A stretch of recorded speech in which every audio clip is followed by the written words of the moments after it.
And I guess that's sort of one way to think about it is like when you're not exercising that auxiliary, then you are more prone to kind of be very, especially if you're an introvert, very critical. I guess maybe the opposite of that would be like an extrovert who's a people pleaser and who isn't, taking time to go inside. Mm-hmm. Yeah. Yeah. Yeah. For extroverts, their mentor is the one that's saying, no, go inward, stop, slow down, It's stop doing imbalance. things, figure it out for yourself, and like it feels weird coming from, from an introvert's perspective. Like I would love to do that. Yeah. If that's the growth path, cool. you know. Yeah, But yeah. it's the same or I guess parallel dynamic for extroverts who are like, what, an introvert just needs to go out and just, do more stuff and take more actions. Obviously, it's more complex than that, but um, Yeah. yeah. It's the level of like discomfort basically. Hmm. To us it's like that's crazy. Why? But like yeah, just from their perspective, it's the same level of discomfort and fear. Yeah, yeah.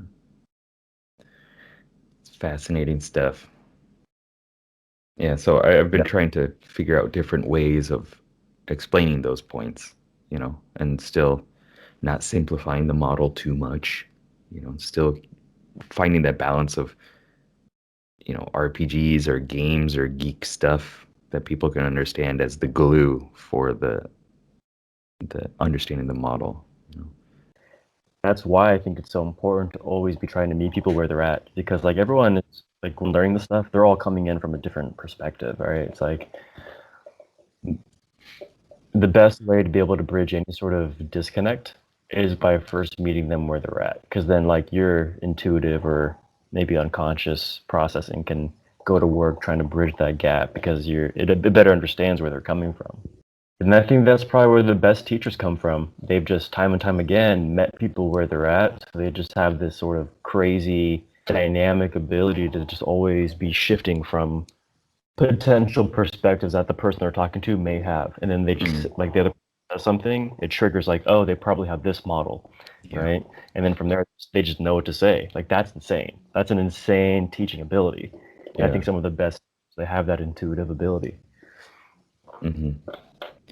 Um, in that advanced teaching and training, whatever program, I can never remember the name. Wyatt was talking about the French, or I think he was a French person that was a teacher of different languages. Michelle Thomas. Yeah, yeah, yeah. Um, Mm-hmm. and the approach of that I thought he person was to Polish. maybe I don't know. yeah, I don't know. This is why Yeah. I don't bring up names when I'm talking about people because I don't know. Like I can't remember all the details. That's the SI stuff that I have a weakness around. Um, remembering kinship details and birthdays and names and facts about stuff. Yeah, historical background information. That's not there for me. He was saying that like when he's teaching somebody, he doesn't correct them, right? As they're making mistakes.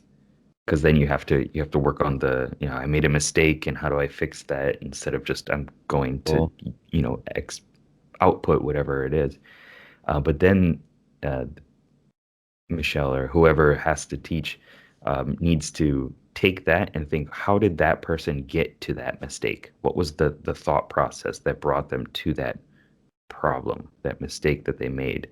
And how can I, create a situation where they can do it the other way or do it the right way or Yes. learn about, how to do it in the appropriate way? Ah. Yeah. And actually I have like on Audible the first like I have his Michelle Thomas's program on Spanish. So I've kind of Mhm. witnessed or experienced the way that he does that. Mhm. And it is fascinating. It's like yeah, because in the audio tapes, he for the Spanish one, anyways, he's teaching two people, Mhm. and it's just kind of this dialogue back and forth, and when he like when someone has like a wrong answer, Uh-huh. I've noticed that he doesn't directly just be like he doesn't directly say no Yeah. wrong. He goes back like maybe 2 or 3 like learnings ago and ask same question. So rather than say you're wrong or whatever, he's like creating he's facilitating like this conceptual playground where the person who's now thinking about it has to like kind of play again, and then there kind of come to the insight of like, oh, that's right. Yeah. Yeah. It's interesting. Yeah, I think that's so powerful.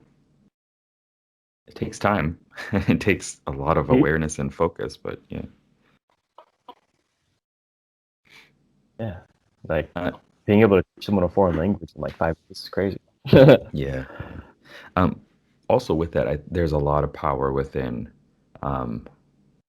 you hearing them make a mistake and you saying, "Wait, that's not how that's not how you should say that." Like that kind of you picking up mistakes from other people, I think kind of gives a lot of extra learnings within the process. Yeah. Yeah, it kind of reminds me of something Michael Simmons noted about content creation. Like essentially, whenever you teach, whenever you do any sort of teaching or sharing, you're always in one form or another going to work at the mental model level, because you're forced to have to step back and share it from a more meta perspective. So whenever you're sharing or teaching, and maybe you've experienced this over your period of time creating content on YouTube, it's like over time, I mean, you got the RPG model, right? So over time, you were like, I kind of want to, like, I see how these things are working from a more meta perspective. I want to like teach the model behind it, Yeah. right? Yeah. More and more, I think you kind of, and I think, for in the Michelle Thomas example, he's doing the same thing. Like whenever you're coaching or teaching, you're able to kind of, whenever you're able to see another human perspective or model on something, it just enriches your own perspective on it. Yeah. Definitely. And then finding a way of like implementing that into your known model for it, like concretizing it again, like Yeah. That's been an issue for me because I'm like, oh yeah, this works. This is a cool way of explaining it, and then I forget about it, or Yeah. I need to create, I think, a ritual for it. It's integration, pretty much, right? Mm-hmm. You're gathering these things, and I like, how do I integrate this into my existing model? Yeah. Yeah.